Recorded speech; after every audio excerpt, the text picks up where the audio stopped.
Le 2 décembre 2022, les acteurs de DPVA travaillant dans les domaines sociaux, culturels et artistiques ont signé la Convention pour le développement de l'éducation artistique et culturelle, dite Convention EAC.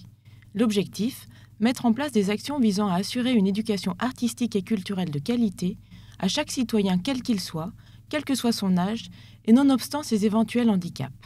L'EAC, c'est l'éducation artistique et culturelle. C'est un dispositif mis en place par le ministère de la Culture et le ministère de l'Éducation nationale pour permettre donc à l'ensemble des jeunes dans leur parcours de vie, de la petite enfance à l'université, mais aussi dans leur environnement familial, l'environnement de vie, de pouvoir donc côtoyer l'œuvre, côtoyer les artistes, pouvoir aussi mettre en œuvre et participer à des pratiques culturelles, de travailler ensemble.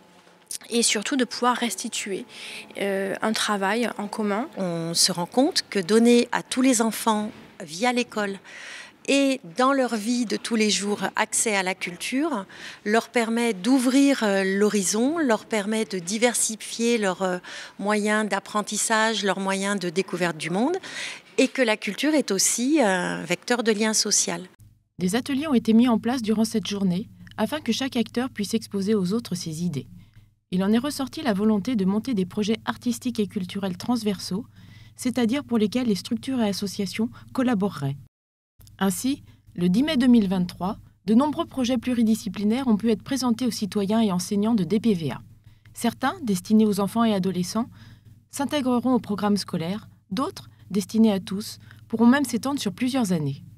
Il y a cette nécessité de travailler tous main dans la main, évidemment pour notre jeunesse, mais aussi pour les jeunes retraités, n'est-ce pas? Et puis pour les actifs. Quoi de plus beau que la culture? La culture est au-dessus de la politique du moment. Elle demeure à jamais, et c'est à nous de la faire vivre, c'est à vous tous. Je remercie tous ceux qui participent. Le service patrimoine et musée est heureux de vous présenter le programme d'éducation artistique et culturelle qui a été élaboré en partenariat avec d'autres partenaires, qu'ils soient institutionnels ou associatifs.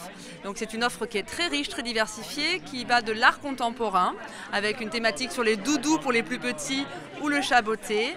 Ensuite on part sur de l'ethnologie pour travailler sur les semences anciennes, sur l'agriculture, la permaculture, comprendre comment on travaillait avant. L'unité archéologie où on peut rencontrer exceptionnellement cette année et les 2 prochaines années des archéologues lors des fouilles qui auront lieu à Saint-Hermentaire, des fouilles archéologiques. Donc c'est un parcours que je vous invite vraiment à découvrir, c'est extraordinaire et on a beaucoup de chance. Nous, ça fait plus de 20 ans qu'on fait de l'éducation artistique et culturelle. Un tiers de notre programmation est destinée au jeune public et aux enseignants.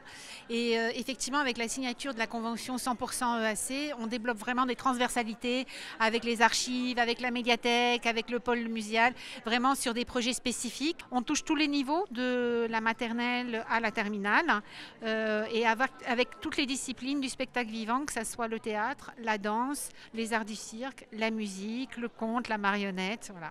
Pour 2024, donc, les archives vont travailler avec le théâtre de Draguignan, théâtre Andrasseni, avec une pièce sur la presse pendant la Résistance. Et donc les élèves vont travailler avec un journaliste sur la rédaction de une ou de journaux, en fait, comme à l'époque. Il ne reste donc plus qu'à rester attentif aux affiches et flyers circulant dans l'agglomération pour pouvoir profiter pleinement de toutes ces propositions artistiques et culturelles alléchantes.